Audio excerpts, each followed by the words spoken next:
I listened to quite a few podcasts recently, because I'm doing research on our guests and stuff. Mm-hmm. I would say half of them, they were like, we just had a conversation earlier. And I was like, oh, cool. This doesn't happen. Right. It's not often. just us. Yeah. Bacon! Bacon is my podcast! Bacon! Bacon is my... Bacon! Bacon is my podcast! Bacon! Bacon is my... Welcome to Bacon is My Podcast. We are brought to you today by GrillYourAssOff.com, DrinkWildBills.com, PodDecks.com, where you can get 10% off your entire order by using the promo code BACON. Because everything is better with bacon. And Also, don't forget, go over to Manscaped.com. Keep the balls shiny. Keep the balls shiny. Marbles. Feel confident, feel clean, feel refreshed, and use the promo code BACONPOD, where you can get 20% off and free shipping. Awesome. And Jim, we're going to do this again because apparently we just like to redo intro and outros. Hashtag professional. A lot. Hashtag professional. And we had just spoken about not turning the record button on, and now we don't do that. That's why this happened. That's why this happened. Yeah. Today, I got cocky. Today we have Mike from the band Sons of a Tradesman out of West Palm Beach, Florida. Indeed. They're an awesome band. They're a throwback without sounding old in any kind of way, shape, or form. Indeed. They just put out a new record. It is called Stir the Pot. You can find it on all streaming platforms right now. They do not have a website they need to get. We'll get into that. You'll hear us. You'll hear us. You'll hear me bitch at them. Badgering him a little bit. But before we get into that, real quick, let's talk to Rivals. Yeah, it is Rivals Awareness Month. So Awareness Month, Appreciation Month, whatever it is. Yeah. So we're gonna do that right now. Hey. Hi. Welcome to you're able to take this seriously, aren't you? No. Oh, okay. So you guys are out on tour, stuff like that. You guys were on tour before this one. You're saying you guys as if everybody knows who they are because they've been watching for so long. But this is our time hanging out with Rivals. We introduced them. Because we introduced them, but we got to introduce them again. It's Rivals. And it's Rivals Awareness Month and a Rivals Appreciation Month. And you've done neither. You have not appreciated, nor have you acknowledged, nor have you made aware of Rivals. I have. I was the one who stopped us before we went into our interview that's going to happen after this. Right. Well, people don't know. They're listening. Okay. All right. Well, Rivals, you guys got to do a tour before this one. Yes. Like mid-pandemic, I guess we would say. Mid-demic. Depends on where you're located. Mid-demic. Oh, yeah, that's true. It happened in many places. It did. Depends on where you're located. So with that tour done, and you were supporting Sad Looks Pretty on Me.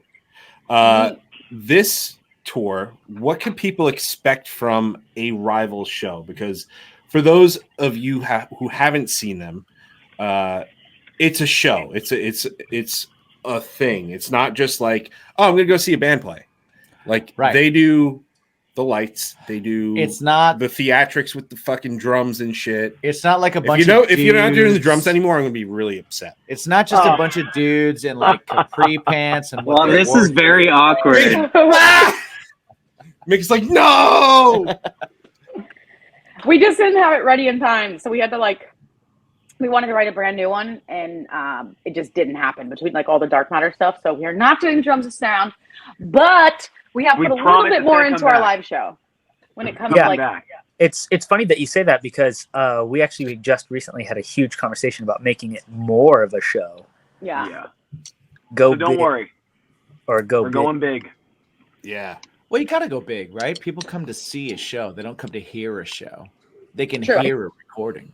They come to see a fucking show, right? If you're just like 3 or 4 dudes on stage in capri pants, not giving a shit, looking like you look when you come to see a show, then it's just like, why would anybody pay to see that? Right? So you guys are a band. You're a live band. You're a band that has a visual aspect to it. You're a band that gives a shit about the fact that there's people that are coming to see a show. Yeah. So what are we going to? What are people going to expect from a Rivals live show nowadays?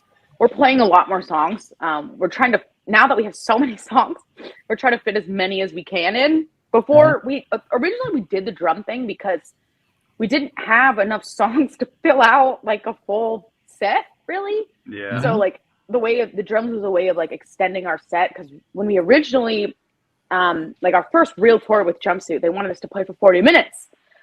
Our record total was 42 minutes, and we did not, or less than that, 30 something, 8 minutes or something. 38, yeah. Like that, yeah. And we didn't really want to play every single song live. Like we had a few that we just like weren't really too keen on playing live. So we're like, well, what do we do?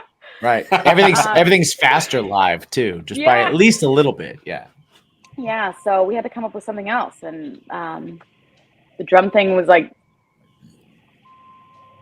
made the most sense. They all play drums. Yeah. And, well, you know, Kaylee, play drum. How's your banter? How's your like horrible? Absolutely I'm like so scripted when it comes to like live shit like stuff. What? Like I pretty really I've tried. I do obviously veer sometimes. She awkward laughs a lot. Yeah. But you're so good. No, but you're so good on like, you're so good in this kind of a setting. You're so good at like a podcast, at an interview, at just hanging out and having a conversation. What is it? Why? How can that be possible? I think it's because when I'm on stage, I lose my mind. Like I'm not really there, if that makes sense. Same. Like I'm not really there. So I tend to lose myself a lot. Okay. Just because I get so into it, and then I kind of like, my mind's like this. So it just, it's easier for me. Like for like a while, I had stuff written down to be like, you have to say this at this time. And eventually I did it so many times that, you just go like, well, I'm after Wild Things, got to talk about merch, like. Right. But yeah. Didn't we like write down like how many seconds we had in between songs? Figure out exactly everything. Before, obviously, now we have like our tracks and like our inners and stuff, so it's a little different. But yeah, I'm unfortunately very scripted because I'm not very good. Well, so everybody, if you're going to see a Rivals show, make so much noise. Make so much noise between songs. Just make her feel awkward. Absolutely. Like, just make it so weird that she has to kind of go off, because it's going to make it better. It's going to make it better. And honestly, if you're louder, it's better. So everybody that's going there, just make so much noise. Make so much noise. Everyone just scream. As long as, so we have a lot of friends that sound like bar mitzvah DJs. Right. Between let me hear you make some noise. Yeah. See, that's where I lose myself. Worst. Okay, I have a thing in my head. I think a lot of it too is like everyone's like, you need to get more crowd participation. But in my head, I'm like, but what if they don't participate? And then I'm just like, everyone yell. I'm gonna give you, and it's weird for me to think, but I'm gonna give you a thing that works 100% of the time. Okay. Right? I did it once, and all of a sudden it became a stupid thing, and it works 100% of the time. And my friends in other bands are now doing it, and it works for them 100% of the time. And so I make fun of him. It's not me because I'm so great. It's because it just fucking works. Okay. Literally. Okay, what is it? Grab a beverage, whatever it is, hold it out to the crowd, and go, hey! When he actually does it live, it sounds a lot like this. Hey! It doesn't sound like that because I have a good voice. It also does. Very much. It doesn't sound like that. It doesn't sound like that. But the crowd will also respond to you in kind with, hey! And literally when I'm trying to think of the next thing to say, I'll do it like 4 times. and it will honestly You're like doing this? Oh my God. It is. A lot like it that. is. It's totally a wave, and it totally works, and it totally makes a crowd feel like they're cheersing you, and they respond in a huge loud way. And it's not super smart, and it's not mine, and it's not something I came up with. It's literally where like I had a drink once because I needed one because the crowd was not responding at all. And I was like, hey, and literally everybody was like, hey, and I was like, oh, okay, oh, hey, and they did it again, and I was like, hey, and they did it again. And it literally became a thing because people want to be a part of and involved in the show that you're creating. So that dumbass little thing, totally, I'm squishing your head.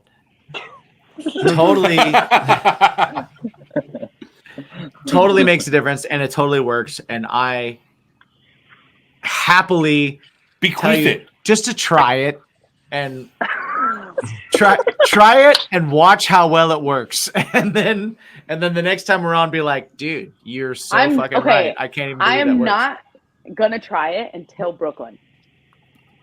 All right. I hope it fails. It's, you know what? I hope it does too, but it's not gonna. It's not gonna. It's gonna totally succeed, and you're gonna be like, son of a bitch. Son of a bitch. He was right. Welcome back. Indeed. Dark Matter out now. Go listen.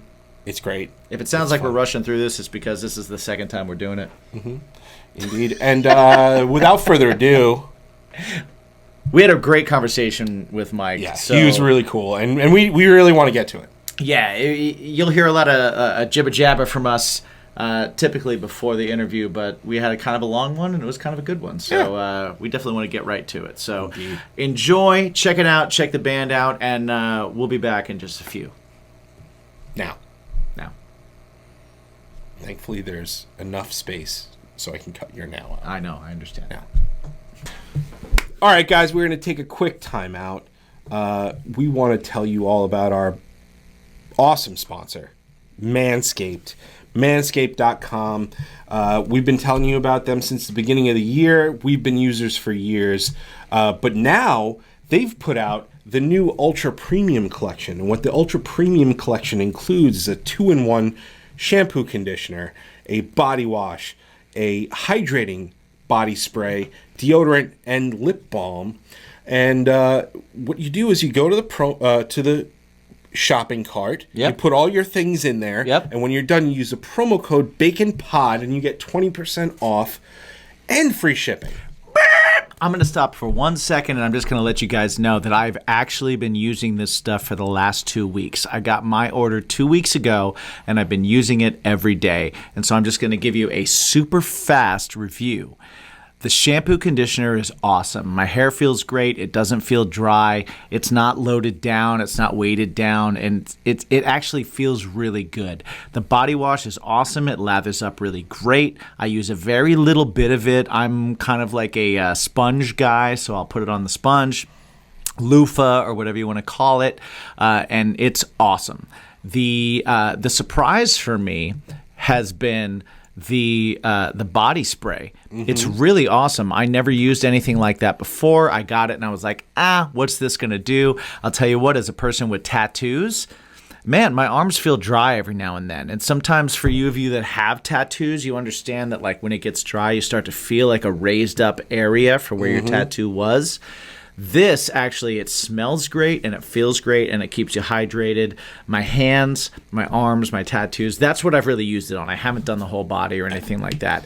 I do use all the other products. I use the crop preserver. I use the foot spray at night. I don't use it during the day because it the might Reviver leave your feet as well wet. For a midday spritz. Yeah, 100%. That is not included in this, but the wipes are key. You can all use this stuff. Oh, here we go.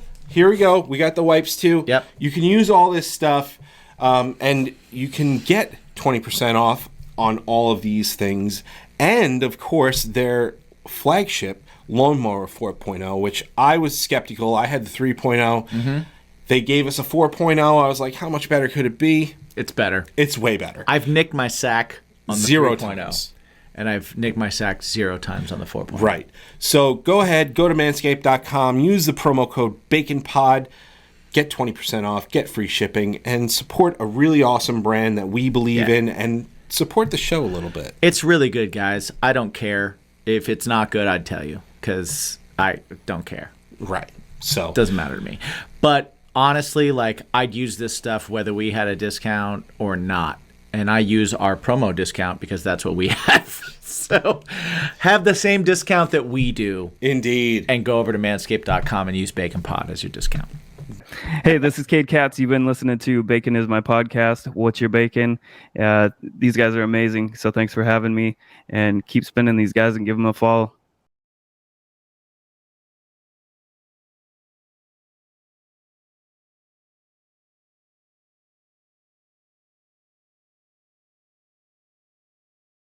Should I get low?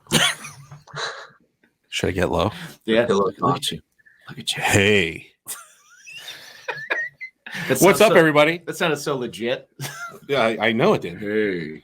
It was like Fat Albert. Hey. What's up, guys? Welcome to Bacon is My Podcast. Today, we are hanging out with Mike, the guitar player from the band Sons of a Tradesman. What's going on, dude? Not too much, guys. How's it going? It's going well. Going well. We're hanging out here in blustery, cold New York. Yeah. It should be warmer. How you doing? Oh, you guys are up there. I didn't know where you were. Oh, yeah. So you're in West Palm, correct? Yeah, it's beautiful here. I bet it is. Tell us all about it. I don't mean to rub it in. Yeah, thanks. We actually went to West Palm a few years back, before the pandemic, obviously, for a video job. Yeah. And we saw the hotel. Yep. We saw the hotel. It was great. Much like being on tour. You see the venue yeah, in the right. hotel. Yeah, you don't really go anywhere. Get to explore or seeing the world like through a van window. Yeah, it was weather was beautiful, and it was October. Yeah. So oh yeah, there you I could have dealt with it. Yeah. There's not really like a lot of sightseeing things in West Palm, so you really didn't miss much. It's more the weather. So at least you got to experience that. Well, one thing that we kind of noticed from doing this show and working with Tori from WTF, shout out to her. Yeah. It seems like West Palm is almost like a hotbed of like all these really cool bands and stuff like that. How is the scene down there? It seems kind of eclectic because Yeah, one of the things I wanted to ask you about that definitely was when you think of West Palm, you think of like a party destination, right?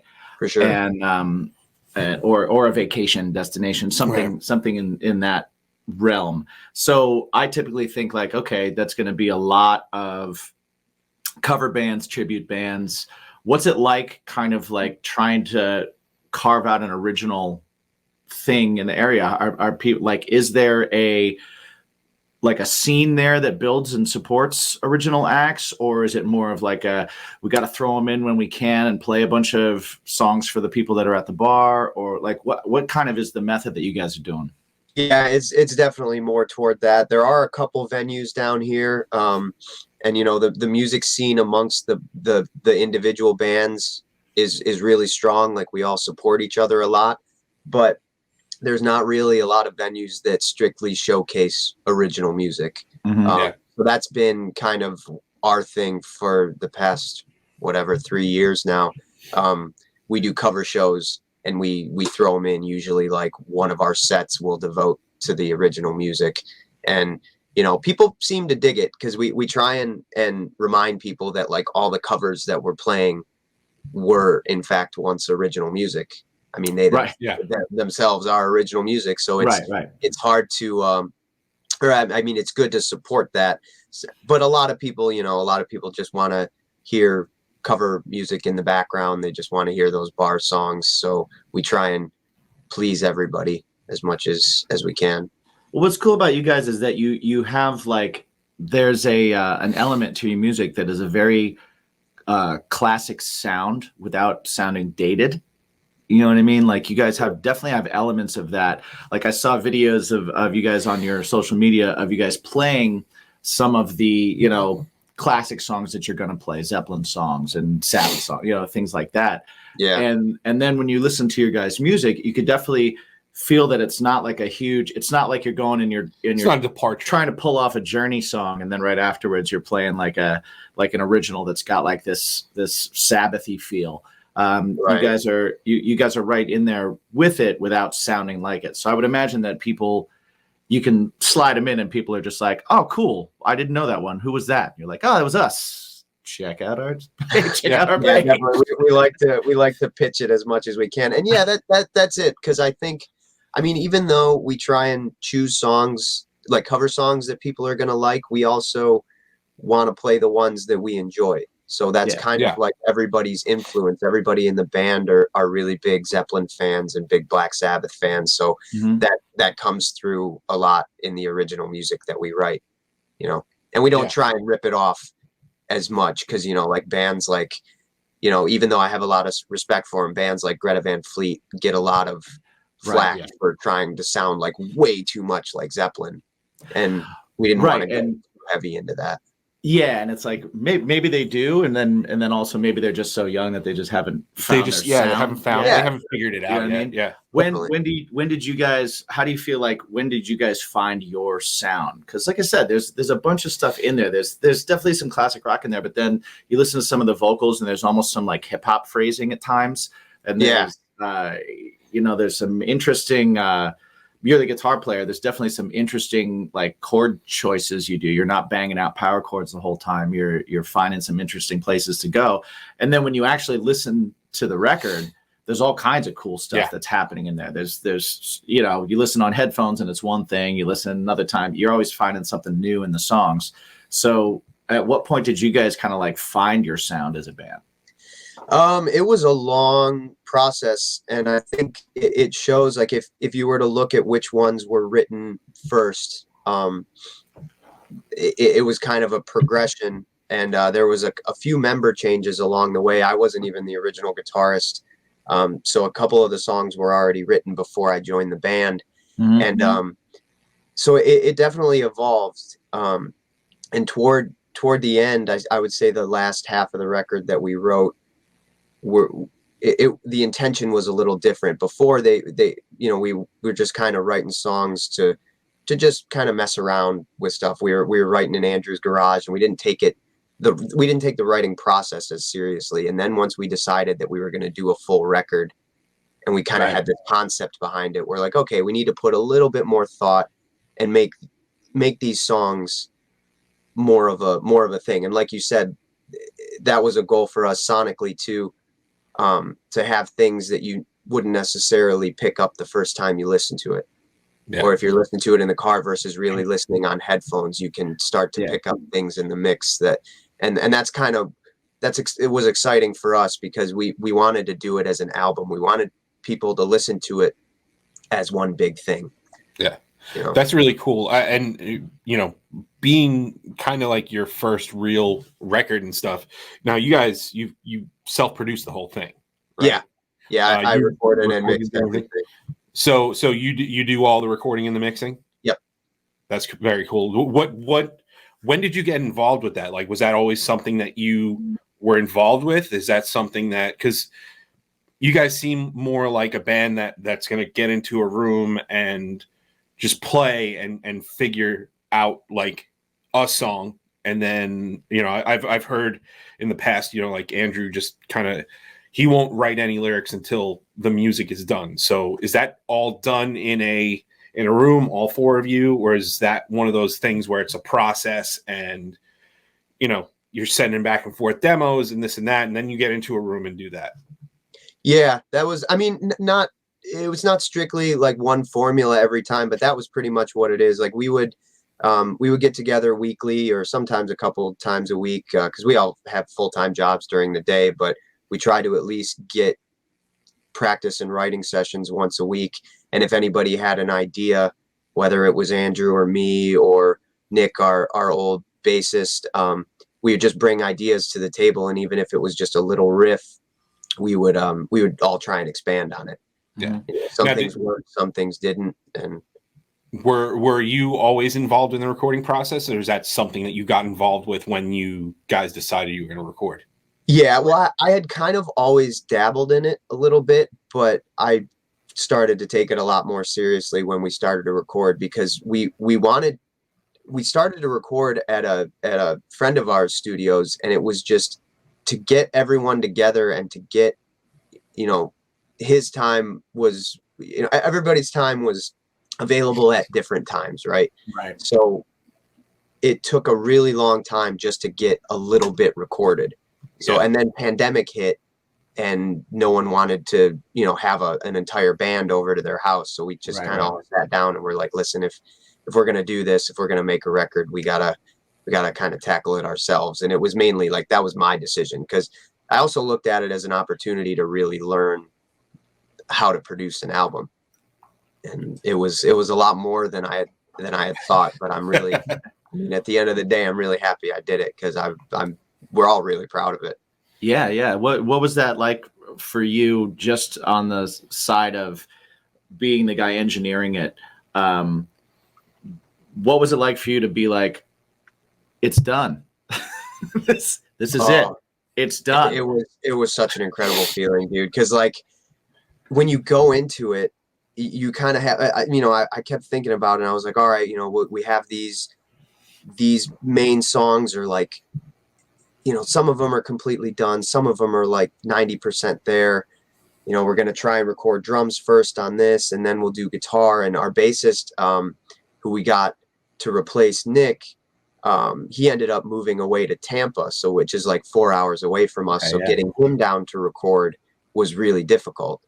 So it was, you got to maximize that time too. Yeah. Yeah, exactly, dude. And he would come down for gigs. Like, he wouldn't just want to make the trip for recording. So we would try and book gigs around it, and then try and get studio time. And because I didn't record at my house. We rented out a studio, and then I brought all my recording equipment there.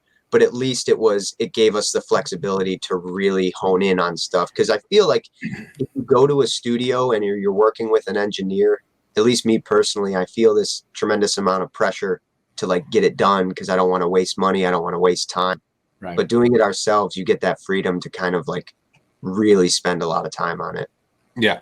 Yeah. Are you one of those people that will re-edit and that will open sessions back up until like you just drive yourself crazy, and then you're like, okay, this is mix number 17, and the mix we wanted was mix number 9, and so we're gonna go back to that. Luckily, no. I feel like that's why the album got finished when it did, because I'm like, this is good enough. Like, we need to just get it out. Like, I'm not just gonna like half-ass it, but right. Well, right, yeah. I wanted it, like, if it's good, I don't want to drive myself crazy picking out every little, because the majority of stuff that I'm listening to, most people won't even hear. If there's a little less low end on whatever on the kick, no one's gonna really notice that. Right. For those of you listening, there's a big difference between like, this is definitely good enough, and it's good enough. Right. There's a big difference between those things. And being able to do that's hard to do for an engineer. Like, I know many engineers, and I've worked with many people that are very, our drummer recorded our first couple records, our old drummer recorded our first couple records. And we named his studio the OCD studio, because like literally it was agonizing over things, to where it was the point where I had to go, okay, if you're spending 200% more time to get a 5% improvement, it's done. It's done. It's got to be done. I feel like it's so easy to do that now, and people strive so much to have everything perfect that albums kind of lose that natural organic vibe. And your record definitely has life to it. It definitely it feels alive. There's energy. Yeah, because I like that. I like if you listen to, I don't know, albums like Zeppelin 1, like there's a lot of just little minor, not mistakes, but just like natural things that happen in a recording session. Like we left on some of our guitar parts, you can hear the fingers slide down the fret. Yeah, oh yeah. So I could have easily cut those out, but it just adds a lot of life.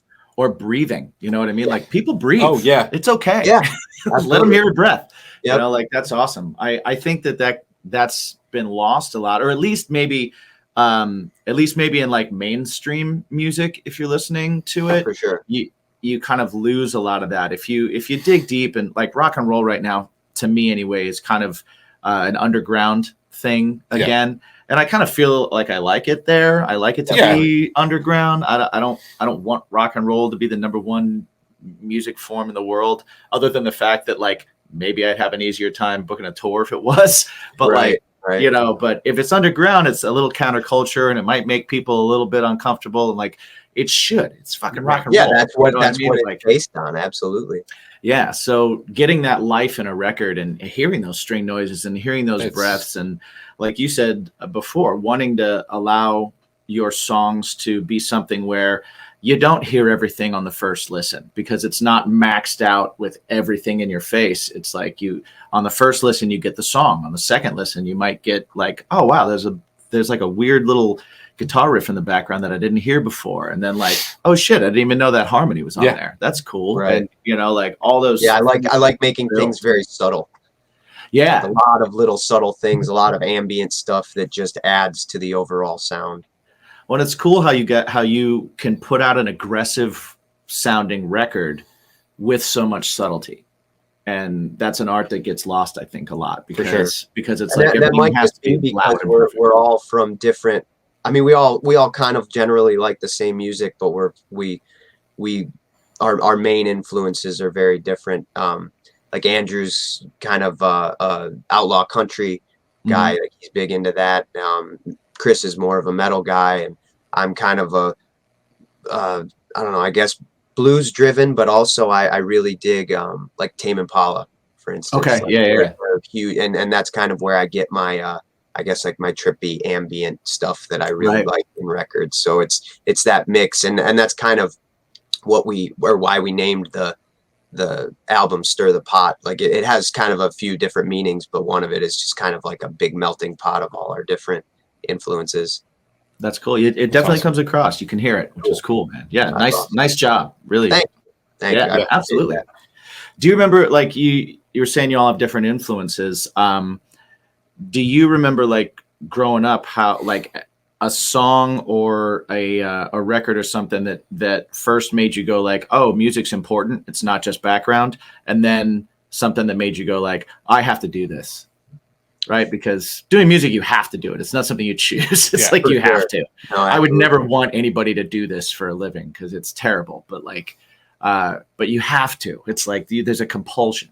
Oh, for sure. Yeah, no one just decides like how they decide to like be an accountant that they're going to be. Right. Yeah. Right. You know? I want to be poor. Yeah. I want to be chasing something forever. Honestly, I didn't pick up. I mean, I always enjoyed music, but I didn't really appreciate it, and I didn't pick up an instrument until I was like 17. Okay. So I started a lot later in life, and it wasn't until I started playing guitar that I really started to appreciate music, the music side of it. You know, I just kind of listened to stuff, and I was like, oh, you know, people are telling me that this band's popular, so I'll listen to this. Right, I'll check it out. So I really started to like. What made you pick up a guitar? What's that? What record made you, or what made you pick up a guitar?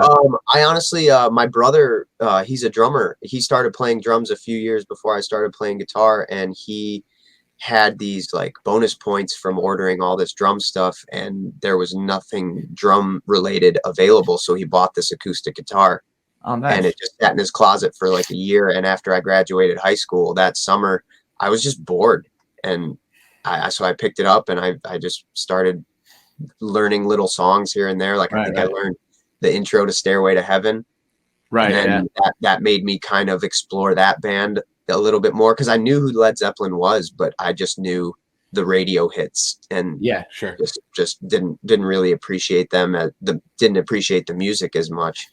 And then I just really started digging into it. And once you start playing, like you learn how hard it is to play everything that you hear on the radio, or for the most part. and then you get like an appreciation of how talented all those musicians are.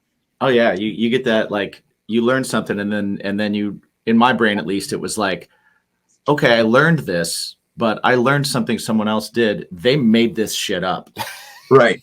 They did this. They came up with this. They did this without having this to learn from. They just did this. Right. So that was what. And then I'm sure like they did the same thing when they were learning, right? It's exactly. Just yeah. like recycling of material. Yep. And you don't try to rip people off, but like you can't help but emulate the people that you were influenced by. It's only 12 notes, man. Exactly. They only work together in like 5 ways. Exactly. unless you're playing some weird like Indian shit, like these right, exactly. Eastern chord or Eastern. And there's what, like 18 notes or something? I think it's something like that. Something weird. Like crazy, like these in betweens. Yeah, the semitones or whatever. So, yeah, different semitones and stuff. Yeah. No thanks.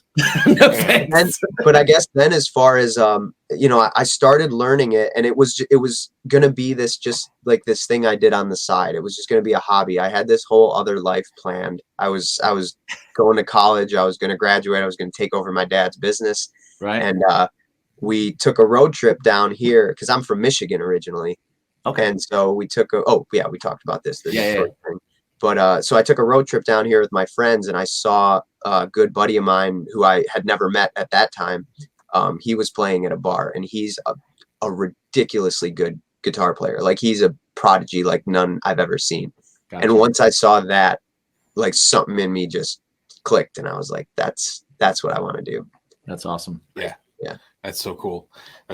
One thing, so we talk about you guys, you do shows, you go hard. You do sometimes like 3 sets a night, that kind of stuff. But can you tell us the story of when you guys became a 3-piece temporarily at the show at Connolly's? Oh, that was it might have been when I wasn't available. I might have been out of town or something like that. So you were the reason they were a 3-piece. No, I guess Andrew wasn't behaving. Oh, okay. What do you do? What's the story? You know the story more than we do. Well, they didn't. The research I did. Andrew said that he got a little bit wild, right? And they asked him to leave, and they had to do like an hour and a half set as a 3-piece. But maybe it was before you were in the band. Yeah. Sometimes he gets a little carried away. Yep. And I don't know. I can't remember if maybe he was unable to finish, like physically, like he probably couldn't form sentences or form words anymore. So yeah, we had to carry it through. But it honestly, like, it's cool because I get to play frontman for a little while. Right. And it's kind of a cool feeling. Like I was kind of like forced to learn some songs. I guess we were forced to learn some songs as a 3-piece. So it's a good break. And people seem like we still do it now. Like he'll still hand over the band to me, and he'll go take a break and go do shots with people. And I tell you, it would be great as a singer if there was someone else in the band that could do that. That's awesome. That's great. Yeah, oh, dude, he loves it. Like every someone else that can sing. That's great. Yeah, he goes like a couple of the places that serve food and stuff. He'll go like hang out in the walk-in cooler, like while I'm playing a few songs, and he'll just like dry off in there and come back out ready to go again. So yeah, it's cool, and I appreciate it too because I like like I said, I like playing frontman for a little bit. Yeah, I'm not as good at the banter as he is though. You know what? It takes a minute. Yeah, it takes a minute to get into it, and you got to do it repeatedly. That's all. Yeah. I lucked out because like for our last gig that I played, so the only permanent members are my drummer and I, and then I just basically play the guitar and bass, and we ended up being a 3-piece for this past show, and one of the songs came up, and I was like, I wasn't meant to play guitar for this. I shouldn't be singing and playing guitar for this, but I guess we have to play it to fill the setup. And luckily my drummer's like, I got it. Cool. I was like, sweet. He's like, what part do you need? I was like, I'll take the chorus. You take everything else. Nice.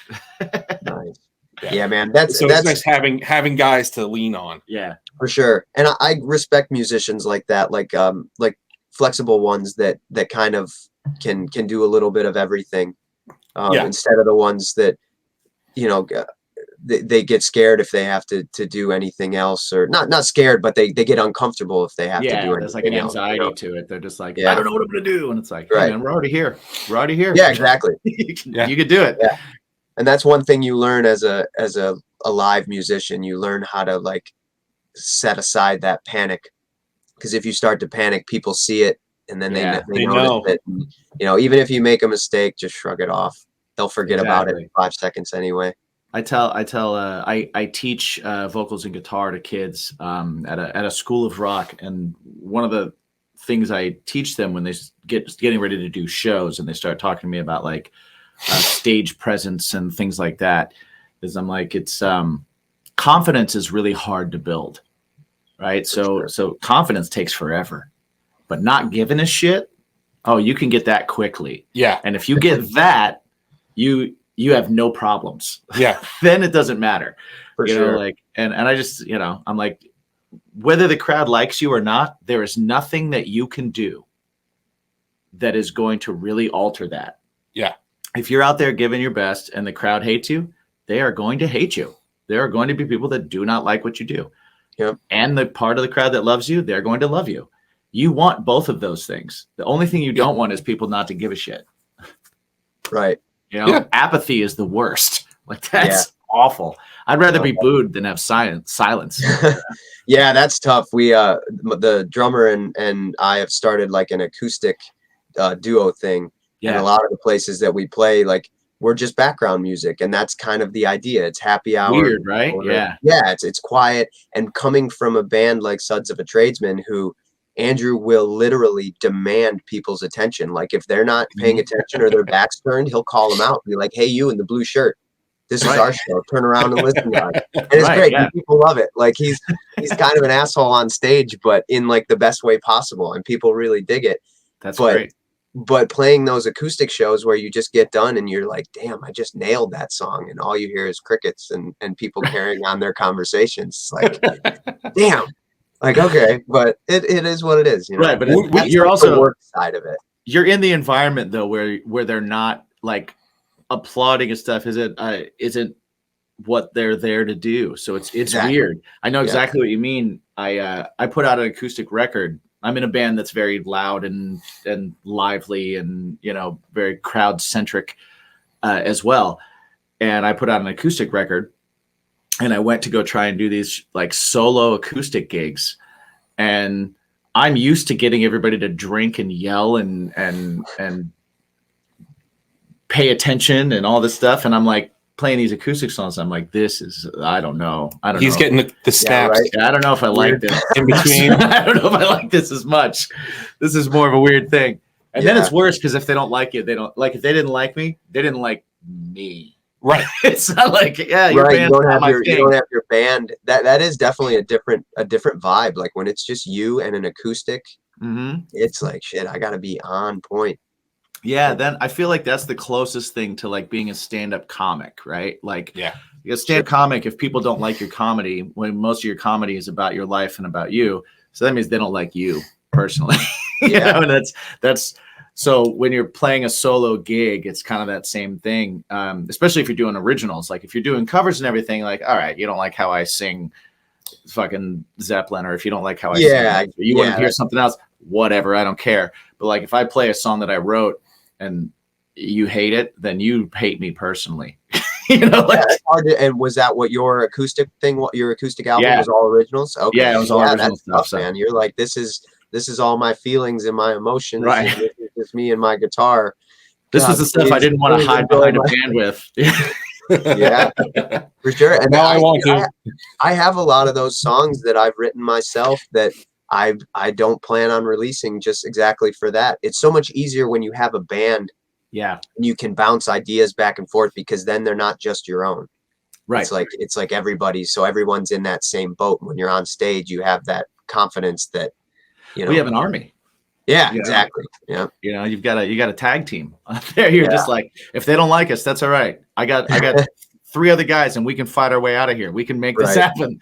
For but sure. if it's just me, I'm losing. I'm gonna go cry in the corner. Right, exactly. I'm gonna go fall asleep tonight crying on my cock-shaped pillow. Don't go away. We'll be back right after these messages.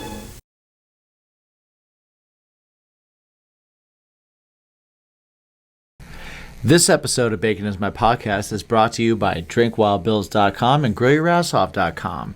Use promo code BACON to get 10% off your entire order. Yeah, grilling season is never over, and you always want to quench your thirst, and why not do it with some craft-made beverages by Wild Bills. The two work together pretty awesome. Yeah, agreed. So go ahead, hit them up, check it out. It helps them, which are awesome companies, and it helps us. It helps us, and it helps you. And it helps you to because you like live a more flavorful life. You like delicious things in your mouth. Indeed. So do it now. Do it. Okay. So I'll be like, I'm Mike and I'm Damien. Well, I like the consuming though. That's a good line. And we are Felicity, and you are consuming. Bacon is my podcast. And you are consuming. And you are consuming. That's a good adjective. That's a good verb. All right, you got it? Do you want to practice again, or you got it? Let's try it. I'm Mike. And I'm Damien. And we are Felicity. And you are consuming. Bacon is my podcast. Almost lost my coffee. Nice. Almost. So for those listening in the background, there is a Strat. There's a couple of Les Pauls. What's your go-to guitar? Go-to guitar is this one right here. Okay, Les Paul. And it's between the Les Paul and the Strat. Those are kind of like my two that I bring to the gigs. Yeah. Now those are two different sounds. So are you switching them? Yeah. Are you switching them, or are you playing one throughout the whole set? No, I usually switch them. I start off with the Strat because we kind of, we're a pretty like loud in your face rock band, and some of the venues that we play, like when we start out the venues, like, okay, we understand that you guys like put on a really intense show. Could you just kind of ease people into it a little bit? And so we'll start off with some slower kind of country tunes, some Waylon Jennings and some Johnny Cash stuff. So I'll do the Strat for those, and once we pull out the Zeppelin, we'll feel the crowd, and usually it's Andrew that's asked. It's like, okay, are you guys ready for the hard rock? Like, can we kick it up? Can we do something? 11? Nice. So then I'll switch over to the Les Paul. Nice. Yeah, I still want. See, I'm torn. I want a gold top Les Paul. Like I see you got gold. Yeah, I want one, but I also want a gold top PRS 245. You want to go top Les Paul. But I mean, they're both great, but you want to they're nice. I've never owned a PRS, but they're beautiful guitars. I'm lucky enough to own a few, and I love them. You should get both. Them. You have good credit. I should get both. I should get both. Sweetwater's got a nice finance. They do. They do. I will say this though, my Sweetwater rep, like, he used to be great, and then all of a sudden he started to suck. Like he used to call me up all the time, and he'd be like 3 months, hey, I wanted to see how those strings were. I bought 3 packs of strings. Really? Yeah. And then like, my guy is too. Yeah. But then like I'd buy bigger things, and I'd have conversations with him, and I'd be like, cool, you're having a kid, and we'd have conversations and stuff. And I bought, I'd buy like a freaking interface or this or that, and nothing. And then I'll go back to him, and I'll be like, hey, I've got this thing that I'm working on, and what can you do on the price? He's like, oh no, those don't really have any wiggle room. It's like, dude, man, I thought we were friends. What happened? Yeah, man, I thought we had a relationship. You used to love me for buying 3 packs of strings. Now I'm spending thousands of dollars, and now the Red Hots are supposed to be the keep me happy. Like, where's our conversation? Yeah, right. The pack of sweet tarts. We don't talk anymore. There was not even a Tootsie Roll in that pack, you son of a bitch. Oh yeah, sugar daddy. Maybe he found someone else. Maybe he found someone. I'll find someone. I'll share my guy with you. Okay, he's a good dude. I went to Sweetwater. Yeah, and I did the tour and everything, and that is the coolest place on earth. It is like Wonka for musicians. They're in Indiana, right? Yeah. It's in Fort Wayne, Indiana, and I'm from Indiana, so I was home for Christmas one year, and I called up my rep and I was like, "Hey, man, I'm like an hour and a half, 2 hours away. I just want to come down and take a tour." And he was like, "Come on down," and like. I went there and they have a showroom, but then they also have they have a whole cafeteria. Like the owner of Sweetwater brought in some coffee company because like 3 months into their existence, someone told him they had shitty coffee. So he was like, I'm going to get my own bean guy and create they have like a game room. They have they have racquetball courts and weight rooms and shit. They have a doctor on site. So they let you like, oh, you feeling sick? Well, go into the doctor because we don't want you to stay home from work. It's like their employees never have to leave. They don't. It's crazy, and it's so cool there. And there's like a big slide. You slide down from floor 1 to floor 2. I get to watch people packing the candies, and I was like, don't chimp on the Tootsie Rolls, man. That's the key. That's the key in there. That's the clincher. Yeah, that's your only name brand in there that means anything. You giving me what, a Laffy Taffy, Sugar Daddies, bit of honey, Laffy Taffy's like the banana flavored Laffy Taffy. Oh yeah, what the hell is that? I feel like they only get grape and banana. Yeah, and it's like those are bullshit worst flavors. Yeah, bullshit flavors. All the employees are probably stealing the cherry and the good flavors. That's what it is. Hell yeah. You know that's what it is. Because if I worked there, I would take every goddamn cherry Laffy Taffy. Yeah. So these people are still going to order from us if there's cherry or if there's banana. So they still got one. Yeah. They still got one. Yeah. And then Jen, my wife, she'll always ask me because they send out like the quarterly books. Oh yeah, the book. Yeah. And she's like, "You're on the website all the time. Why do they need to send this Encyclopedia Britannica sized music book?" I was like, "Because." Yeah. She's like, "Well, then they could probably lower the prices if they didn't send this shit out all the time." And I said, "It's a good point. I'll take it up with my rep. At least give you if he wants to talk to me anymore." Yeah, I agree because I very rarely ever flip through those. Like I usually know what I want. I don't usually browse for stuff. Like I only go on places, or I only go on the site when I need something. Right. So I usually just take that and throw it right in the recycle bin. I was like, this is a complete waste of paper. Exactly, man. Yeah. If it wasn't working for them, they probably wouldn't do it. So I assume if you're going to Sweetwater though, you've researched your gear ahead of time. Yes. Yeah. And you're like, do you have this? Cool. Do you have it? Do you have a floor model one? Right. Cool. Do you have a demo? Right. Yeah, exactly. I do recommend. Hang on 1 second, guys. I got to get my cats out of this room. They're being. Oh, do you think, man? Yep. Do you think? Yep. Hey, go. Oh, this is why I can't have children. I can't even stand my cats. There's our intro. Yeah. There you go. We found gold. There it is, right there. It's always those little ones. I definitely recommend, though, if you guys are on tour, definitely call up your rep and jump in there. They'll walk you. Yeah, that's awesome. I didn't even know they did that. I would totally do that. And it's a huge facility, like it's gigantic, and they'll take you in there, and they'll like at least my rep, like he bought us lunch there too, which is great. So, nice. And when you're on tour, someone buying you lunch is worth its weight in gold. Yeah, it is like a rock star then. Absolutely. It is especially the world. If you've been driving for 12 hours in a van. Exactly. Exactly. So speaking of touring and being poor and stuff, yes, we have to pay some bills. We do have to pay. The way we do that, one of the ways we do it is with a company called Poddex. Now, Mike, what Poddex is it's a bunch of different decks. They also have an app. Yeah, decks of cards, right? Yes. Okay. And in each deck, there's 50 cards. On each card, there is a question. Yes.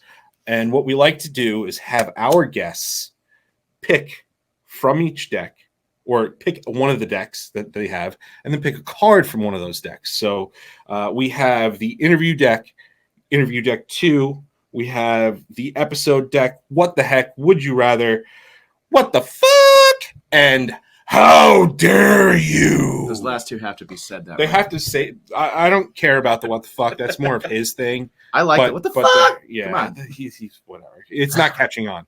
It's not catching on. How do you know? I just know. I know.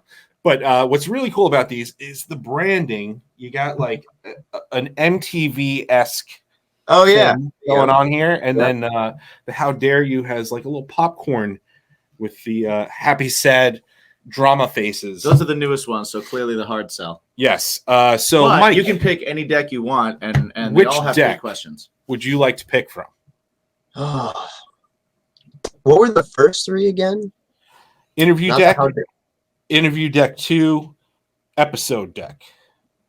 The episode deck's not really questions. It's just a as much. topic. It's topics. It's more for us. I don't know why he keeps telling people that. Let's do the what the because fuck. you told me to, you big jerk. That's why. Let's do the what the fuck. What the fuck? See, you can See, you can say it that way. He did it reluctantly. That's all right. I'll take a reluctant. Reluctantly at best. Who hasn't taken? Who hasn't been a reluctant fuck?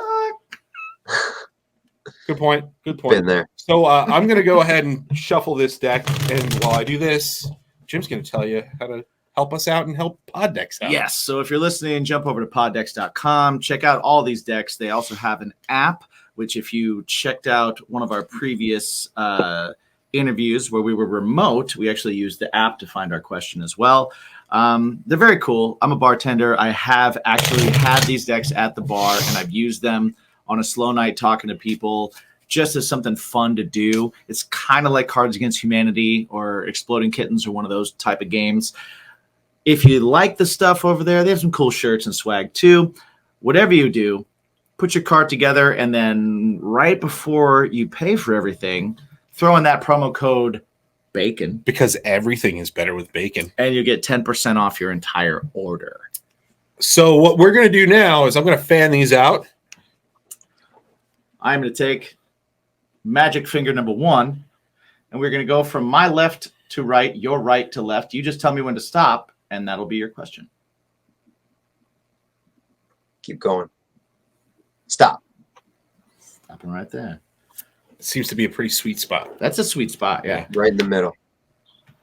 Oh, interesting.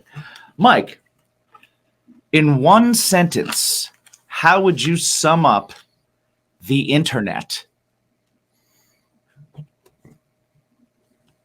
The internet is very much a double-edged sword.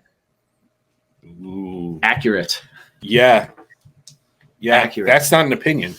That is, yeah. Those are That's facts. not an opinion. facts. Those are facts, my friends. And, how old are you guys? Oh, I don't divulge that information, but he might. Roughly, ballpark. I'm 37. Okay, so close. I'm 35. So I'm not far from him. You're younger though, right? What's up? You're younger though, right? You know what? I don't have kids. Therefore, my lifespan has been shortened to about the same as his now. I'm a vampire. That's what happens with me. So yeah, but we're all kind of close. So we grew up in the era where we knew what life was like before the internet.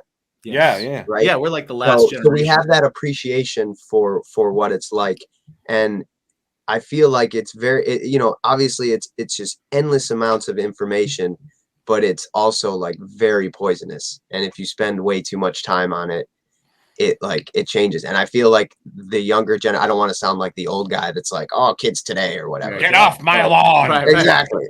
but dude, like it's weird how much people have changed now that the internet is such a big thing.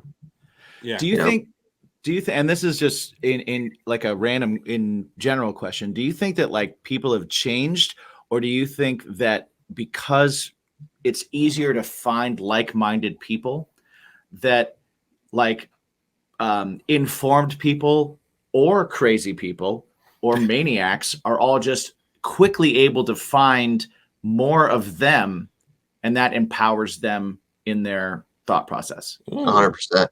Yeah. You know what I mean? You have people that you can, like you said, like-minded people that you can justify your thoughts and your actions because you're getting that support from the other people.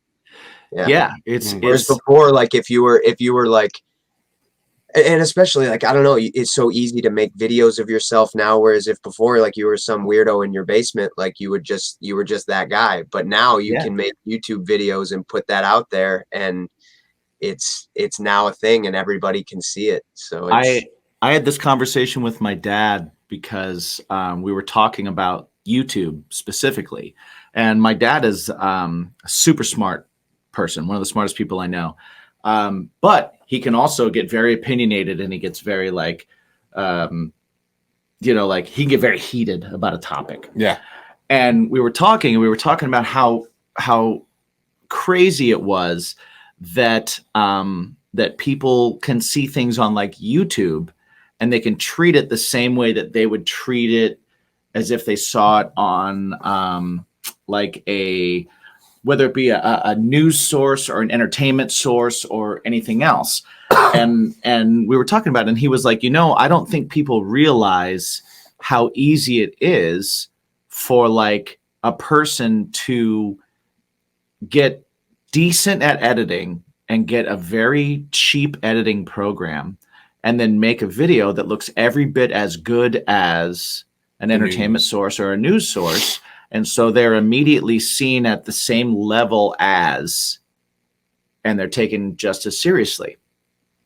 And I thought it was an interesting thing, because if I think about it, like, okay, like we do a podcast, the video version of this podcast is on strangerhoodtv.com, which is our YouTube page that you can check out, and please subscribe and like and all that kind of good stuff. But we could throw on a couple of lab coats. We could put a green or blue sheet behind us and put whatever graphics or whatever thing we want for relatively cheap and super easy.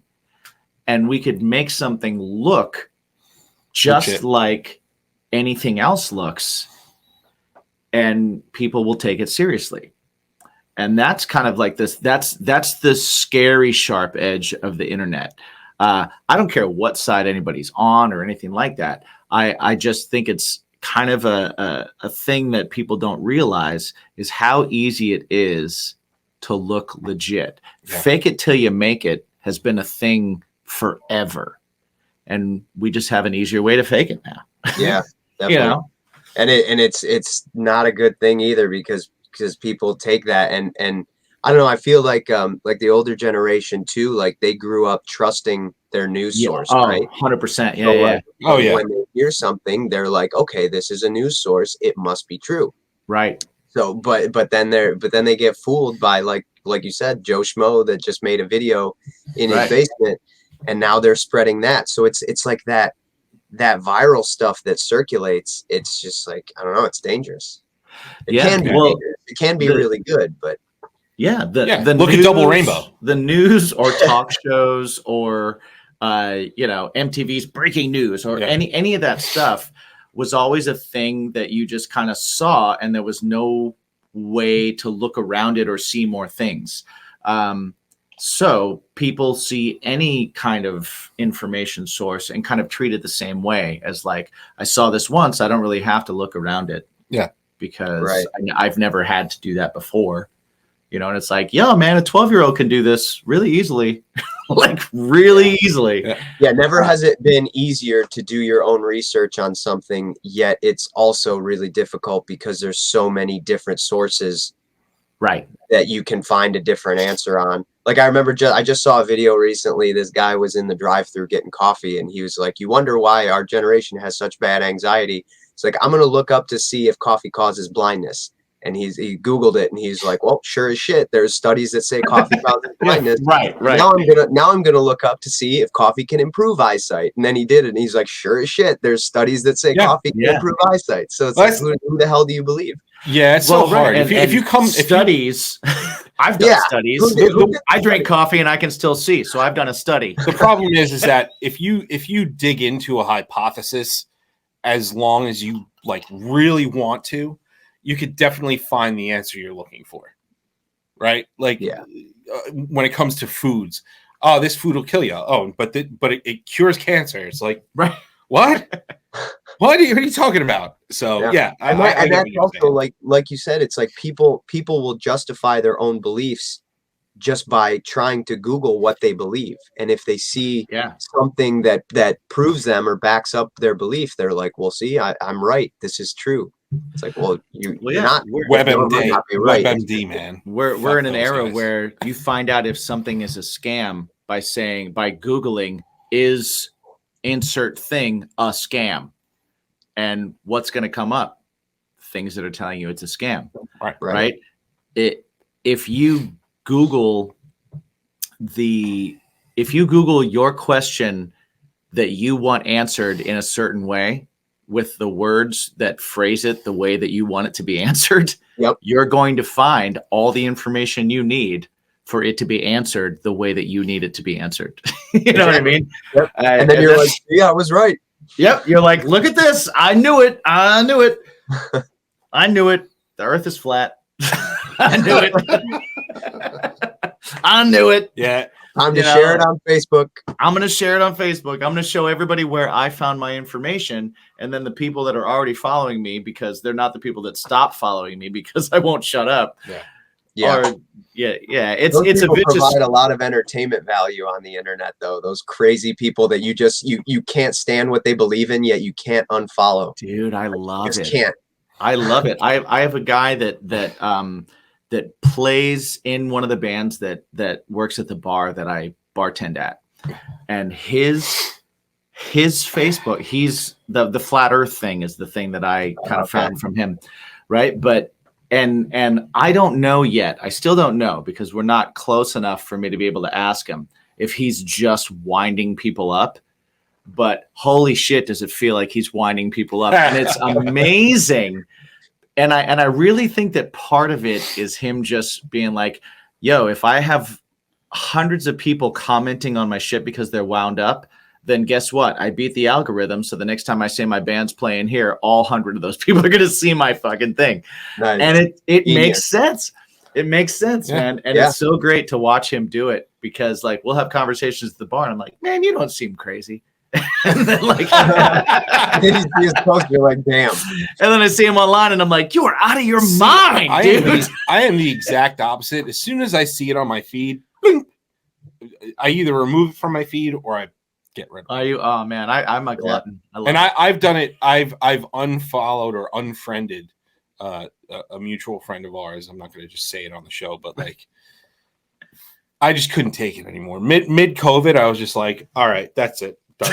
I can't do this. Yeah, because it starts to get to you. It starts, and then you find yourself like it's like bothering you midday when you're not even looking at it. And you're just like, oh, you just gotta get it out. And you're right. It's poison sometimes. It's poison, but that's 100% thing. Like if it's bothering you midday, just like you just said, like I tell people all the time, like if you're in a job that bothers you so much that you dream about it in a negative way, put in your 2 weeks. Definitely. If you are conversing with somebody that a day that you haven't even seen anything about them or thought about them, something that they said before makes you mad, get it out of your life. Like you don't need that shit. Yeah, like life's hard enough. Absolutely. And I feel like that's a lost art sometimes with people that like if they see something that bothers them, they can't just let it go. They can't just like be like, okay, that bothers me, but I'm just like, I'm going to ignore it. Right. They have to let that person know that what they said or what they did bothers them. And for some reason they're wrong. Like they're wrong for doing it. There's a lot of crazy self-importance that comes with the internet too. And it's not even and I don't mean that to sound insulting to anybody because we've all done it. We've all I've definitely at times in my life been on the internet and been like, people need to hear my opinion, like, right. Absolutely. Because it's such an easy platform. Yeah, it really is. And it's like, there's a self-importance thing that's there because you get immediate feedback and you get this immediate kind of like, whether they're disagreeing with you or whether they're agreeing with you, you get this kind of like rush of engagement that happens. Sure. Yep. So, to bring that back around to like music, music is a way easier thing to kind of like release now and put in front of thousands, tens of thousands, hundreds of thousands, millions of people. you know, and the internet has made that possible, and that's made it easier for musicians because we have a direct line to it, but it's made it harder for musicians because so do 1,000 other bands. Right. And it's like that old thing of I want to book a show at your club. Cool. How many people can you bring? Okay, I can bring 50 people. Okay, well, the band that just started 2 weeks ago and has never played a live show can bring all their high school friends and their parents, and they can bring 100 people, so they get the gig and you don't get the gig. And you're like, yeah, but like they're going to chase people out of your place. Right. And I won't, because we have records and we've done this and we've done that, you know, like yeah, it's just oversaturated. So it becomes that. Yep. But do you think and I know that you guys, or at least I've read, I don't remember if it was an interview with you did like the hot 12 questions or something like that. Yeah, but I don't remember if it was you or not, but it was saying that like, okay, I hate how we're a rock and roll band.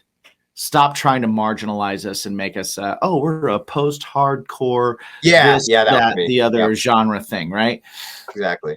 Do you think that there's any way that actually helps you reach people? Because it's so segmented, you can be like, instead of trying to reach 100,000 people, I'm trying to reach 1,000. And maybe they'll hear me if I put this genre in. Oh, like label it as some sort of subgenre. Yeah. Like it can, because a lot of people are, you know, they search for a specific kind of music or a specific genre, and I don't know, man. It's just, there's so much of that out there that we just couldn't really put a label on it.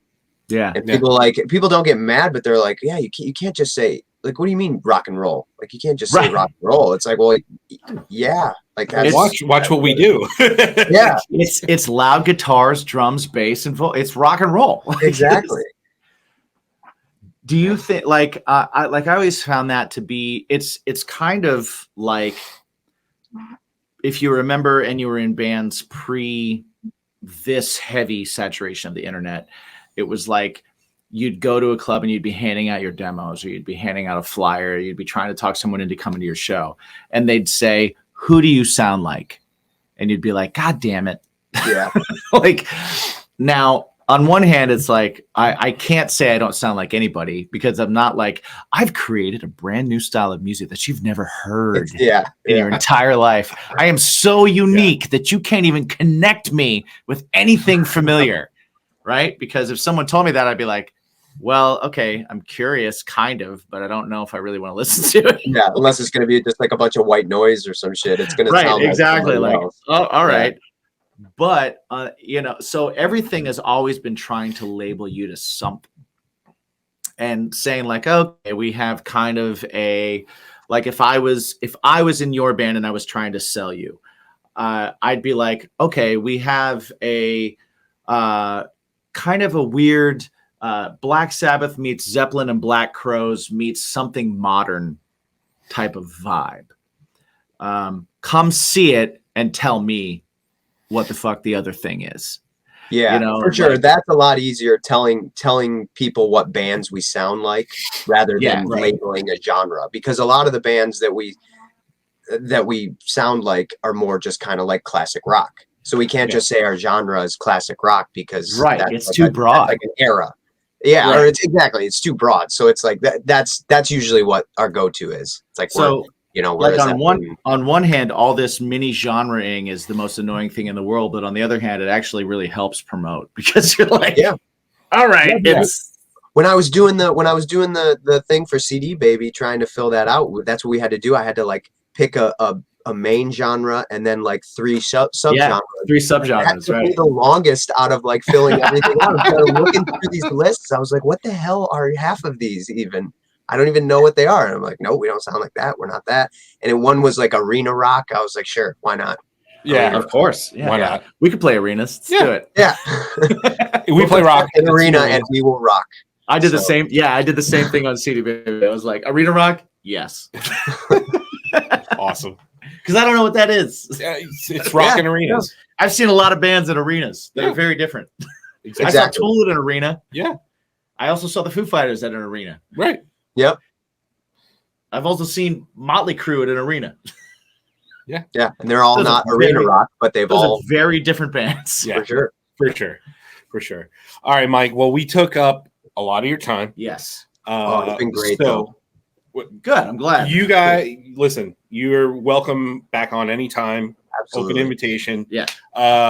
But before we sign off here, we kind of want you to let everybody know where they can find all things Sons of a Tradesman. Yeah, for sure. I mean, we're all over the social media thing. We have Facebook page, Instagram is Sons of a Tradesman, or at Sons of a Tradesman, but with all underscores in between each word. So Sons_of_a_Tradesman. We're doing all the streaming platforms, Spotify, Apple Music, Amazon, YouTube, God, all the ones that we tried to label Just earlier. all of the things. All of Just the go- things. All of the. The only thing we don't have that we should fucking have by now is a website, and we don't. So we're slacking in that. Get a website. Get a man. website. I know. Get a website. I know. Seriously, If we for have. no- We if- have if the. for no the other domain. reason. If for no other reason than like I see so many bands and like this is my one time that I'm going to give you like you need to do this like and sorry, but it's so many bands that kind of came up, or people that came up in like the MySpace, Facebook era were like, oh well, social That's media a is where I website. should put my band. That's a website. Right. Yeah. Look what happened to MySpace. People that had that as their only thing, it's gone. Facebook is lame as shit, man. Like, if either get yourself a website so you can always put up the social media that's connected to it, or get ready to chase social media for the rest of your fucking career. Yeah, dude, I'm the worst at that. Like, some people are so good, and that was another point I was thinking of when we were talking about like the whole social media thing. Is you can be a really shitty band, and if you have a really good social media game, you'll be super you're successful. golden. You don't even have to have good 100%. music. 100%. Nope. You don't even have to play music. Yeah, you don't even have to have. You don't even have to play. That's Tell true. people that you're a band and have like awesome photos and play the social media game, and people will love you. Yep. Exactly.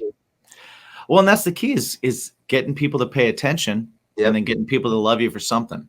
Yeah. You know, and that's always been the thing, but it's a different thing now, you know. Exactly. But yeah, get a fucking website, man. I know. So listen, God.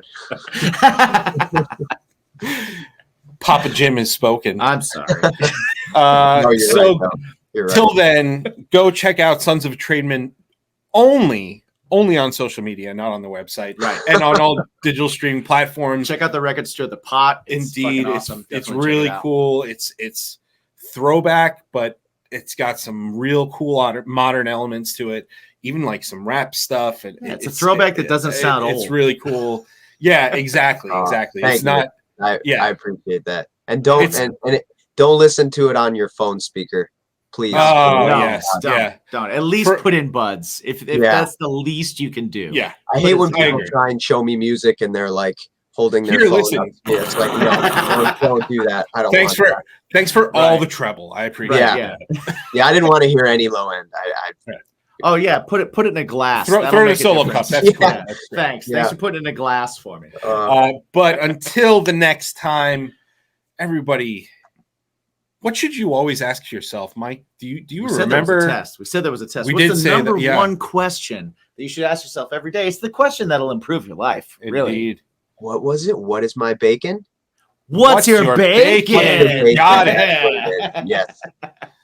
You're goddamn right, Mike.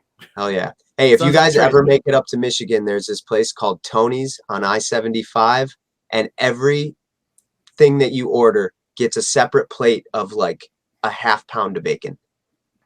Dude. It is a ridiculous. Look it up and do yourself You a waited favor. till Go now there. to tell us that? What?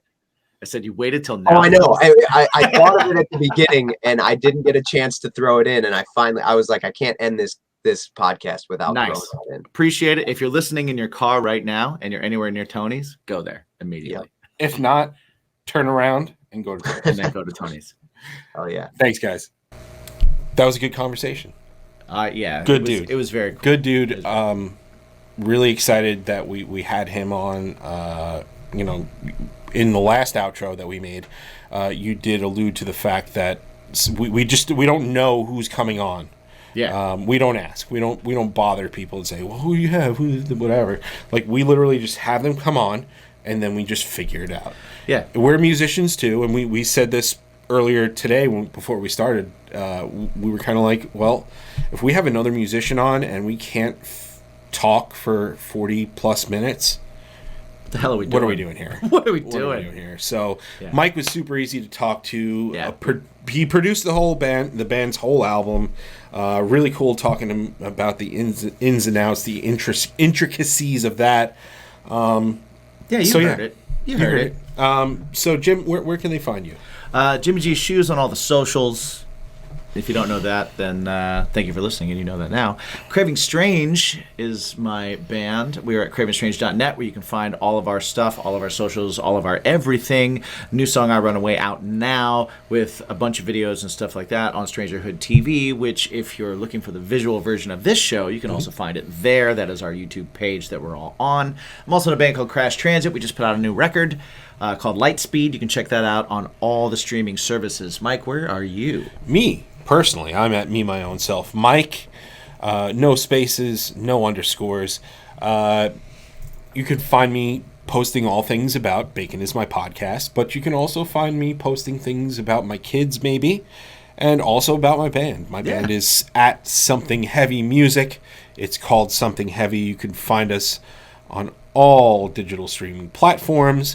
And also, if you want to hear what Jim and I do when we play together, all the weird shit we get into, Death Be a Woman. Death Be a Woman. You can check us out, all streaming platforms. Bacon Is My Passion. Please, if you're listening to the end of this, if you made it all the way to the end, it's super important to please give those 5-star reviews.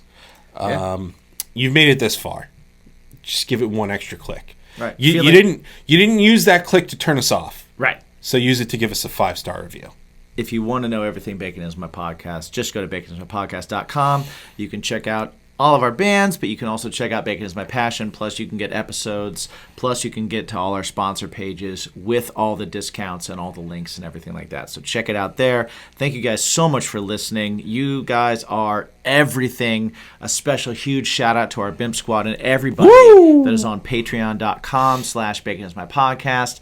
We give you guys extra episodes, commercial-free episodes, early content, different content, all kinds of different stuff on there. If you feel like maybe you want to support us in another way and help us keep these lights on and give us some Jameson, check us out over there, patreon.com/baconismypodcast. And thank you guys so much. Until then, you should always remember to ask yourself the one most important question you can uno. always ask yourself, and that is, what's your bacon?